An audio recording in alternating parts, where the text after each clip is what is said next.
donc Guy Normand, chef de produit documentation de bord pour le groupe Peugeot Citroën, PSA Peugeot Citroën.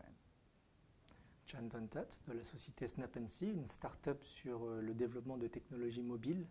Nous sommes basés à Nice et nous avons été créés il y a 2 ans.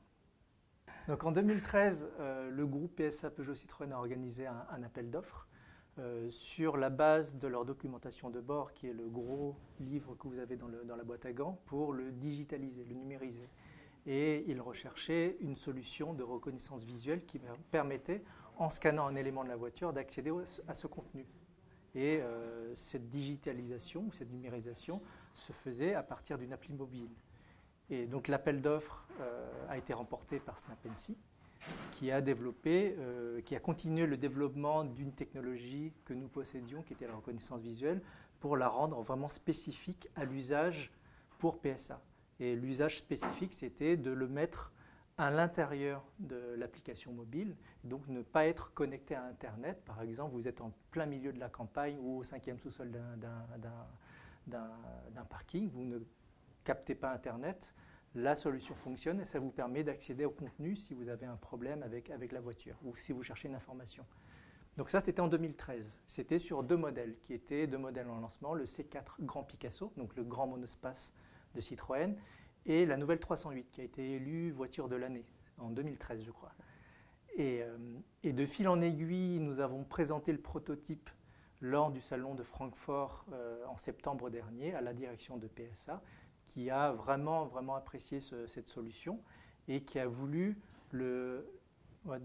l'étendre sur l'ensemble de l'offre de la gamme des différentes marques, donc Peugeot, Citroën et DS. Donc à partir de là, nous avons commencé à travailler encore plus en profondeur sur la manière de mieux gérer, d'industrialiser les processus de génération de contenu pour cette application mobile. Et donc 2014, c'est l'année où un certain nombre de véhicules vont sortir sous Scan My Peugeot ou Scan My Citroën. Donc c'est une appli.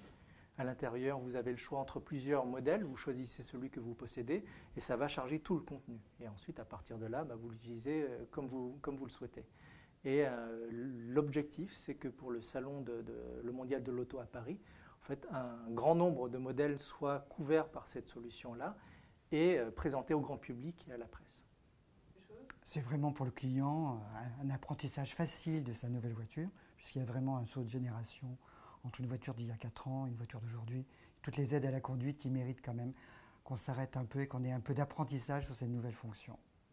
Pour le grand compte, le dynamisme, la disponibilité d'une petite PME et surtout leur technologie. Donc chez PSA, vous êtes combien? Vous êtes 200 000? Je ne sais plus.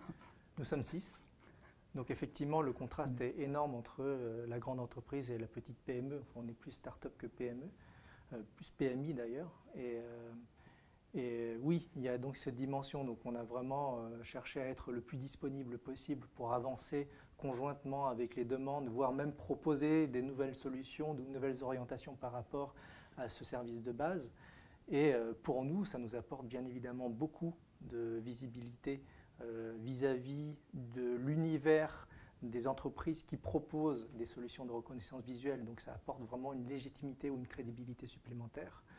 D'un point de vue économique, on ne vous cache pas qu'un grand groupe comme PSA, ça nous apporte quand même une sorte de confort au niveau de la trésorerie. Donc ça nous amène aussi à avoir une bonne visibilité sur le moyen long terme pour pouvoir anticiper, structurer un petit peu nos investissements en R&D, etc. Nos véhicules évoluant tout le temps, donc il y a toujours des évolutions à saisir et à proposer avec cette technologie. On a la documentation de bord au creux de la main, on l'a sortie du vide-poche. Je vais reprendre tout de suite en disant une application qui fonctionne, qu'on puisse présenter. C'est le meilleur ambassadeur.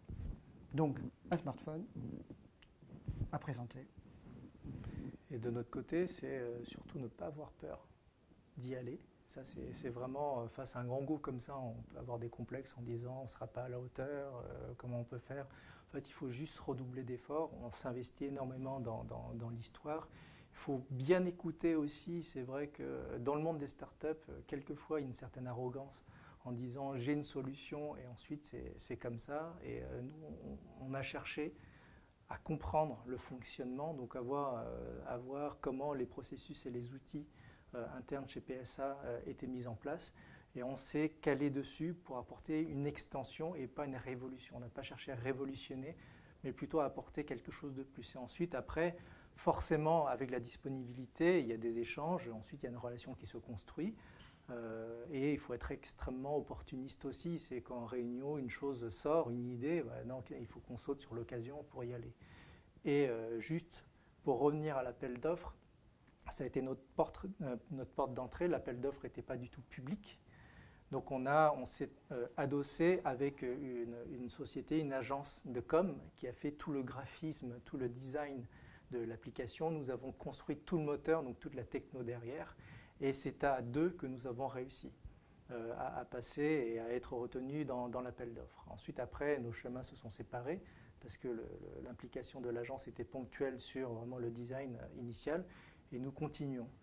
Donc voilà, il n'y a pas de recette miracle, je pense, pour vraiment travailler avec une grande entreprise. Il faut vraiment beaucoup de disponibilité, il faut comprendre. Il faut le résultat, il faut montrer quelque chose qui fonctionne. Il faut respecter aussi les plannings. Ah oui, c'est très important ça. En plus, c'est vis-à-vis du client. Il faut respecter les plannings chez PSA.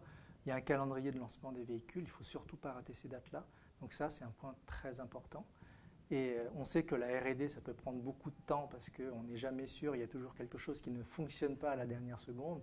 En fait, c'est très important d'un point de vue confiance de pouvoir vraiment travailler et respecter aussi ces éléments-là. Donc là, on a vraiment créé quelque chose à partir d'une techno existante. On l'a vraiment emmené beaucoup plus loin pour la rendre spécifique à l'utilisation chez PSA et vraiment prendre en compte ces contraintes industrielles, c'est quelque chose aussi extrêmement important.